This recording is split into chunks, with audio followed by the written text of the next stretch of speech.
போன மேடையில் வந்து நான் வந்து சினிமாவுக்கு போங்க கோயிலுக்கு போகாதீங்க அப்படின்னு சொன்னதை வந்து ஒரு பெரிய கான்ட்ரவர்ஷியலாக எடுத்துக்கிட்டாங்க.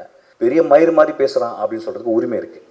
பெரிய மயிறு மாதிரி பேசுகிறான் அப்படின்னு சொல்கிறதுக்கு உரிமை இருக்குது. நேரில் பேசும்போது நான் ஏன் தியேட்டருக்கு போகணும்னு சொன்னீங்கன்னா, இன்றைக்கி தியேட்டர் வெறிச்சோடி கிடக்கு. கோவிலுக்கும் சர்ச்சுக்கும் மசூதிக்கு மட்டும் போகணுன்னு போங்க, தியேட்டருக்கு அடிக்கடி போங்க. தேங்க்யூ. நான் என்ன பேசுனேன்னு தெரியல.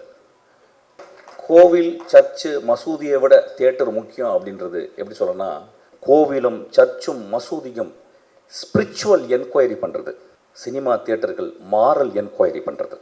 ஒருவேளை நான் அப்படி பேசியிருக்கலாம் ஐயா. நான் தனி அலையில் இருக்கும் பொழுது நான் இளையராஜாவையும் மணிரத்னத்தையும் விமர்சிக்கிறதுக்கு தகுதி எனக்கு இருக்குது, உரிமை இருக்குது. அப்படின்னு ஒரு பாட்டு, எனக்கு என் வாழ்க்கையில் எவ்வளவோ தப்பு பண்ணிட்டேன், எவ்வளவோ கஷ்டம் கொடுத்துட்டேன். ஆனால் ரொம்ப கஷ்டப்படுறது இன்றைக்கி ஒட்டுமொத்த ஊருக்காரனையும் நான் கெட்டவனை மாற்றிட்டேனேன்னு சொல்கிறான்.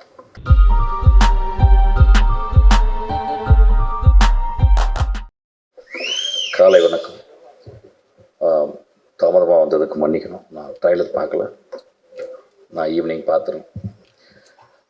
ரொம்ப அழகான பேர் கனிஷ்கா. ஒரு அரசனுடைய மகாபுருஷனுடைய பேர் வந்து அவங்க தந்தை வச்சுருக்காரு.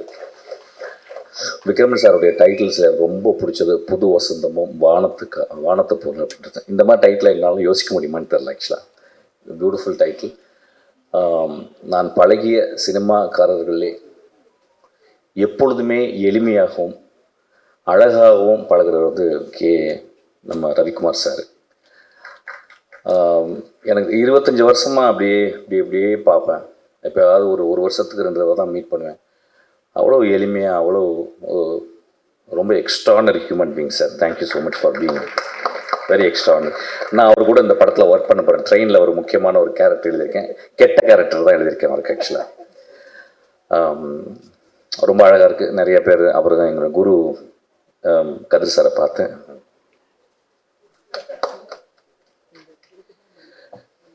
இங்கே பார்த்தீங்கன்னா நிறைய குருக்கள் இருக்காங்க.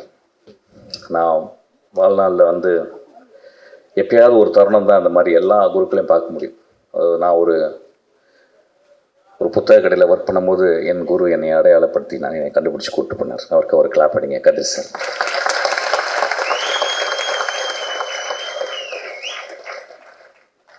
அவர் என்னை கூப்பிட்டு போகலன்னா இன்றைக்கி நான் அந்த மேடையில் இருந்திருக்க மாட்டேன். ஆக்சுவலாக அவர் வந்து அவர் குரு பாக்யராஜை பற்றி எப்பயுமே சொல்லுவார். அவருக்கு ஒரு பெரிய கிளாப் அடிங்க.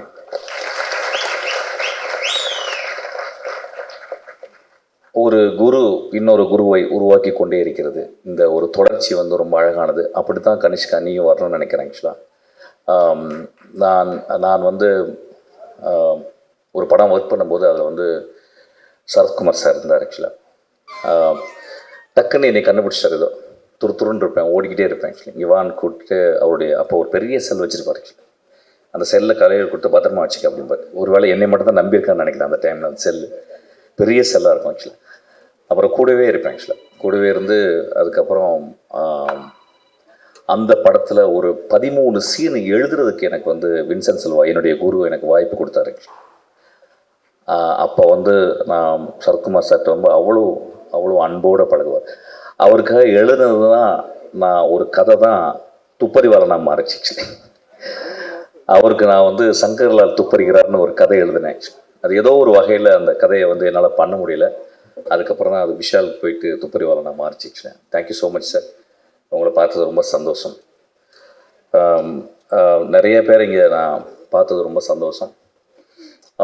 போன மேடையில் வந்து நான் வந்து சினிமாவுக்கு போங்க கோயிலுக்கு போகாதீங்க அப்படின்னு சொன்னதை வந்து ஒரு பெரிய கான்ட்ரவர்ஷியலாக எடுத்துக்கிட்டாங்க. ஐயா, கோவில்ன்றது நான் சர்ச்சும் மசூதியும் சேர்த்து தான் சொன்னேன். நான் நான் பிறந்த குடும்பம் ஒரு இந்து குடும்பம், நான் வளர்ந்த குடும்பம் ஒரு முஸ்லீம் குடும்பம், நான் கல்யாணம் செய்த மனைவி ஒரு கிறிஸ்டியன். நான் ஏன் கோவிலுக்கு போவாங்க அப்படின்னு சொல்றது, கோவிலுக்கு காலையிலே போயிடுறீங்க. காலைல எந்திரிச்ச உடனே அம்மாவை பார்க்குறோம், காலைல எந்திரிச்ச உடனே அப்பாவை பார்க்குறோம், காலைல எந்திரிச்ச உடனே நம்மளுடைய உறவுகளை பார்க்குறோம். கோவில் தான் அது. ஆக்சுவலாக நான் ஏன் தியேட்டருக்கு போகணும்னு சொன்னீங்கன்னா, இன்றைக்கி தியேட்டர் வெறிச்சோடி கிடக்கு. இது வந்து நிஜம். இது நிஜம். ஏன் அப்படின்னா எல்லாரும் எல்லாருடைய வாழ்க்கையுமே ஒரு வீடியோக்குள்ள, ஒரு செல்லுக்குள்ள, ஒரு ரிமோட் கண்ட்ரோலுக்குள்ள வந்து ஒரு வினாடிக்கு 30 சேனலை மாற்றக்கூடிய அளவுக்கு மாறிடுச்சு. அப்போ நம்ம தியேட்டரை வந்து மறந்துடும். இப்போ பாருங்கள், நீங்கள் காலையில் இவ்வளோ பேர் வந்து உட்காந்துருக்காங்க. அங்கே கனிஷ்கா அவனுடைய நண்பர்கள் தனியாக அவனுக்கு வந்து ஹோல்டர் பண்ணி கைத்தட்டிக்கிட்டே இருக்காங்க. ஆக்சுவலாக இது எவ்வளோ பெரிய ஒரு என்கரேஜ்மெண்ட்டு. நான் ஏன் கோவில், சர்ச்சு, மசூதியை விட தியேட்டர் முக்கியம் அப்படின்றது எப்படி சொல்லணும்னா, ஒரு சினிமா ஒரே ஒரு காட்சி பார்க்குறேன். பாக்யராஜ் சார் படத்தில் வந்து அவர் பிரிஞ்சு போகிறாரு. அப்போ தன்னுடைய காதலி அங்கேருந்து பாடுறான். எனக்கு அப்போ வந்து என்ன வயசுன்னு தெரில. அந்த புதிய வார்ப்புகள் படத்தில் எனக்கு வந்து ஒரு 12 வயசு 13 வயசு இருக்கும். காதல்னால் என்னன்னு கூட தெரியாது. ஆனால் ஒரு காதலன் பிரிந்து போவதை பார்த்து அவள் மேலே ஒரு சாங் வருது. இந்த கிரேட் ஜீனியஸ் இளையராஜா அதை பண்ணியிருக்காரு, இதயம் போகுதுன்னு சொல்லிட்டு. அந்த பாட்டை கேட்கலன்னா நான் வந்து இன்னைக்கு இந்த மேடையில் இருந்திருக்க மாட்டேன். கதிர் சார் படத்தில் வந்து ஒரு சீன் வரும். தன் காதலியை எவ்வளோ நேசிக்கிறான் சொல்ல முடியாது. காதலை ஒரு பெரிய மனசுக்குள்ள ஒரு பெரிய இருக்கும். சொன்னால் ஒருவேளை நிராகரிச்சிருவாளோ அப்படின்னு சொல்லிட்டு அவ உட்கார்ந்து இருந்த அந்த சேர்ல போயிட்டு அவள் எந்திரிச்சு போன மாதிரி உட்காருவான். காதலை மிக எளிமையாகவும் வலிமையாகவும் அழகாகவும் சொன்னவர் எங்கள் குரு வச்சு. நான் ஏன் கோவிலுக்கு சர்ச்சுக்கு போகிறது, மசூதிக்கு போகிறத விட கோவிலுக்கு போகிறது, தியேட்டருக்கு போகிறேன்னு சொல்கிறேன்னா, மகேந்திரன் ஒரு படத்தில் எழுதுறாரு, கடைசி காட்சியில் மோசமான மனிதன் வாழ்நாள் முழுவதும் மோசமாக இருந்து கொண்டே இருக்கிறான். அவன் கடைசி நாள் வந்து அந்த ஊரே அவனை நின்றுக்கிட்டு இருக்கு, கொலை செய்யணும்னு. அந்த கொலைகாரன் சொல்கிறான், அந்த மோசமான மனிதன் சொல்கிறான், எனக்கு என் வாழ்க்கையில் எவ்வளவோ தப்பு பண்ணிட்டேன், எவ்வளவோ கஷ்டம் கொடுத்துட்டேன், ஆனால் ரொம்ப கஷ்டப்படுறது இன்னைக்கு ஒட்டுமொத்த ஊருக்காரனையும் நான் கெட்டவனா மாற்றிட்டேனேன்னு சொல்கிறான்.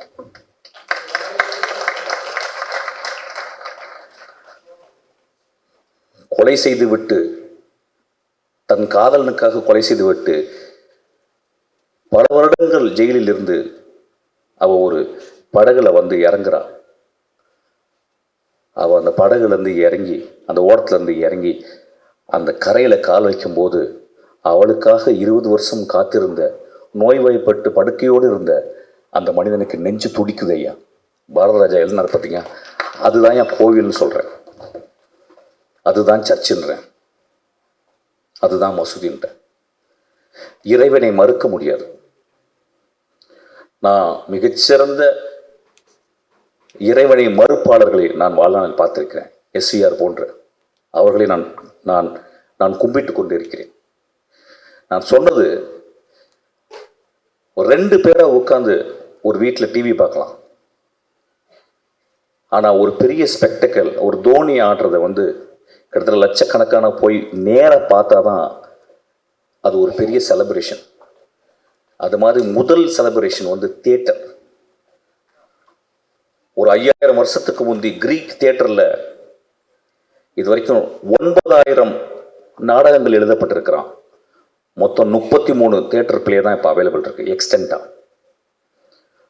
அப்போ எத்தனை பேர் வந்து பார்ப்பாங்களாம்? 16000 பேர் வந்து தியேட்டரை பார்ப்பாங்களாம். ஏன் தியேட்டர் போகணும் அப்படின்றது வந்து எப்படின்னா, இந்த காலகட்டத்தில் நம்ம எவ்வளவு உறவுகளை தெரிஞ்சிருக்கோம். இன்னைக்கு என்ன ரொம்ப அழகானதுன்னா, இந்த விக்ரமன் சாரும் இன்னைக்கு வந்து கே.எஸ். ரவிக்குமார் சார் வந்தோடனே இந்த ஒட்டுமொத்த தமிழ் சினிமாவும் இங்கே வந்து உட்கார்ந்துருக்கிறது காரணம் என்னன்னு கேட்டிங்கன்னா, இந்த 2 தெய்வங்களுக்காக தான். ஆக்சுவலாக கோவிலில் மட்டும், மசூதியில் மட்டும், சர்ச்சில் மட்டும் தெய்வங்கள் இல்லையா, மிகப்பெரிய எழுத்தாளர், மிகச்சிறந்த எழுத்தாளர். வானத்தை போல அப்படின்ற ஒரு டைட்டிலை ஒரு கலைஞன் மட்டும்தாங்க எழுத முடியும். ஒரு பொயட்ரிங்க அது. வானத்தை போல வாழுங்கடான்னு சொல்றோம். வாழ்க்கையில் எப்பொழுதும் சோகங்கள் இருக்கும், புது வசந்தம் வீசும் ஐயா அப்படின்னு சொல்றான். ஒரு எழுத்தாளனும் ஒரு திரைப்பட சிற்பியும் மட்டும்தான் அது சொல்ல முடியும். கோவிலும் சர்ச்சும் மசூதியும் ஸ்பிரிச்சுவல் என்கொயரி பண்றது, சினிமா தியேட்டர்கள் மாரல் என்கொயரி பண்றது. இன்னைக்கு ஸ்பிரிச்சுவல் என்கொயரியோட மாரல் என்கொயரி தேவைன்னு அதுக்காக தான் நான் லாஸ்ட் டைம் அப்படி சொன்னேன். அதாவது ஒட்டுமொத்தமாக ஒரு மேடையில் பேசும்போது 10 நிமிஷத்துல ரொம்ப பேச முடியாது, விலாவரியாக பேச முடியாது. அதை தட்டையாக எடுத்துக்கொண்டு ஒத்தை கருத்தாக எடுத்துக்கொண்டு அதை அப்படி சாடாதீங்கய்யா. என்னுடைய படங்கள் தேவதைகளையும் மகா மனிதர்களையும் மட்டுமே சொல்லிக் கொண்டிருக்கின்றன. இங்க இருக்க எல்லாருமே அப்படித்தான். இன்னைக்கு நான் வந்தது 3 தடவை எனக்கு விக்ரமன் சார் எவ்வளோ பெரிய டேரக்டர், எனக்கு 3 தடவை அவர் வந்து எனக்கு மெசேஜ் பண்ணுறாரு, கால் பண்ணுறாரு. அப்புறம் KS ரவிக்குமார் சார், இது மிக அழகான ஒரு மேடை. பார்த்திபன் சார் வந்து கேட்டார், என்ன பேச போகிறீங்கன்னு நான் யோசிக்கிறேன்னு கேட்டார். நான் பார்த்திபன் சாரை பற்றி என்னுடைய லாஸ்ட் பர்த்டேக்கு நான் கூப்பிட்டேன். பார்த்திபன் சார் வந்து ஒரு சின்ன கிஃப்ட் கொடுத்துட்டு போயிட்டார். அதுக்கப்புறம் ஒரு சின்ன பதிவு போட்டிருந்தார். அந்த பதிவில் நான் இன்னமும் அவரை தவறாக பேசியதாகவும், அது என் கூட இருந்த ஒரு மனிதர் அவர்கிட்ட போய் சொல்லி உங்களை பற்றி தவறாக பேசிட்டாரு அப்படின்னால ரொம்ப வருத்தம் அடைந்தாலும் சொல்லியிருந்தார். அவர் இருக்கும்போது பேசணும்னு நினச்சேன். ஒருவேளை நான் அப்படி பேசியிருக்கலாம் ஐயா. நான் தனி அலையில் இருக்கும் பொழுது நான் இளையராஜாவையும் மணிரத்னத்தையும் விமர்சிக்கிறதுக்கு தகுதி எனக்கு இருக்கு, உரிமை இருக்கு. நம்ம வீட்டில் எல்லாரும் பண்ணுறது தான். நான் என்ன பேசுனேன்னு தெரியல, ஆனால் உங்களை புதிய பாதையை நான் எப்பொழுதுமே நான் கோவிலாக கும்பிட்டு கொண்டே இருப்பேன் ஐயா. நீங்கள் ஒரு மகா சிருஷ்டிகர்த்தா. ஒவ்வொரு படத்தையும் நீங்கள் ஏதாவது ஒன்று ஆடியன்ஸ் கொடுக்கணும்னு யோசிச்சுக்கிட்டே இருக்கீங்க. நீங்களும் ஒரு கடவுள் தான். ஒருவேளை நான் தெரியாமல் ஏதாவது பேசியிருந்தால் நான் மன்னிப்பு கோருகிறேன். அப்படி பேசியிருக்க மாட்டேன். ஒரு மனிதனை பற்றி இன்னொரு மனிதனிடம் போயிட்டு அவன் இப்படி பேசினான் அப்படி பேசினான்னு தயவுசெய்து நம்பாதீங்க. அவன் கடுமையான கோழை. அவன் என்னிடம் எந்திரித்து நான் தப்பாக பேசும்போது நீ தப்பாக பேசிட்ட அப்படின்னு சொல்லியிருந்தா அவன் நல்லவன். ஸோ கோழைகளின் வார்த்தைகளை நம்பாதீர்கள். நான் சொன்னேன்னா என்னன்னு தெரியல, பட் இருந்தாலும் நான் மன்னிப்பு கேட்டுக்கிறேன். உங்களை நான் வந்து உங்கள் படங்களை விமர்சிக்கிறதுக்கு என் தனி அறையில் எனக்கு உரிமை இருக்குது. KS ரவிக்குமார் சார் வந்து ஜாலியாக எடுப்பார் அப்படின்றது எனக்கு உரிமை இருக்குது. மிஷ்கின் வந்து பிளாக்காகவே எடுப்பான் அப்படின்னு சொல்கிறதுக்கு உரிமை இருக்குது. பெரிய மயிறு மாதிரி பேசுகிறான் அப்படின்னு சொல்கிறதுக்கு உரிமை இருக்குது. நேரில் பேசும்போது நம்மலாம் ரொம்ப சொந்தக்காரங்க, நம்மலாம் வந்து குடும்பத்தம். ஸோ அதனால் இதை நான் பதிவு பண்ணிக்கிறேன். ரொம்ப அழகான ஒரு மாலை இது, காலை. கனிஷ்கா, உனக்கு பெரிய ரெஸ்பான்சிபிலிட்டி இருக்குது. பெரிய பெரிய ஆளுங்களாம் உன்னை வாழ்த்திருக்காங்க. நான் ட்ரைலர் பார்க்கல, நிச்சயம் இந்த படம் நல்லா வரும். ஏன்னா இந்த 2 கிரேட் சோல்ஸு உன் பின்னாடி இருக்கிறாங்க. ஆக்சுவலாக இயக்குநர்களுக்கு வாழ்த்துக்கள், சத்யாவுக்கு வாழ்த்துக்கள். Thank you so much. இந்த படம் பெரிய வெற்றி அடையணும். எல்லோரும் போய் தியேட்டரில் பார்க்கணும். தயவுசெய்து ரிமோட் கண்ட்ரோலில் பார்க்காதீங்க, தியேட்டரில் பார்க்கணும்னு கேட்டுக்கிறேன். ஒரு சின்ன அழகான ஒரு விஷயம் சொல்கிறேன்.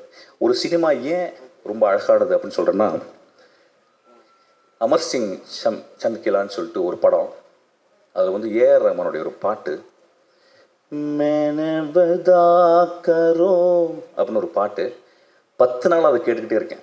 அது எப்படி தான் இருக்கு. எனக்கு சின்ன வயசில் வந்து எங்கள் வீட்டில் பொங்கலுக்கு வந்து வெள்ளை அடிச்சிருவாங்க. வெள்ளை அடிச்சு உட்காந்துருக்கும்போது எல்லாம் பார்த்தா எல்லாம் வெள்ளையாக இருக்கும், நம்ம மட்டும் உள்ள அழுக்காக இருப்போம். ஒரு இசைக்கலைஞன் ஒரு எக்ஸ்ட்ரானரியான நோட்ஸை கொண்டு கோர்த்து ஒரு எக்ஸ்ட்ரானரியாக மியூசிக் போட்டிருக்கான். இந்த டிக்கேடின் மிகச்சிறந்த பாடல் நான் சொல்லுவேன். அந்த பாட்டை கேளுங்கன்னு கேட்பேன். இதுதான் சொல்கிறேன், கோவிலுக்கும் சர்ச்சுக்கும் மசூதிக்கு மட்டும் போகணுன்னு போங்க, தியேட்டருக்கு அடிக்கடி போங்க. Thank you so much. மிக்க மிக்க நன்றி சார்.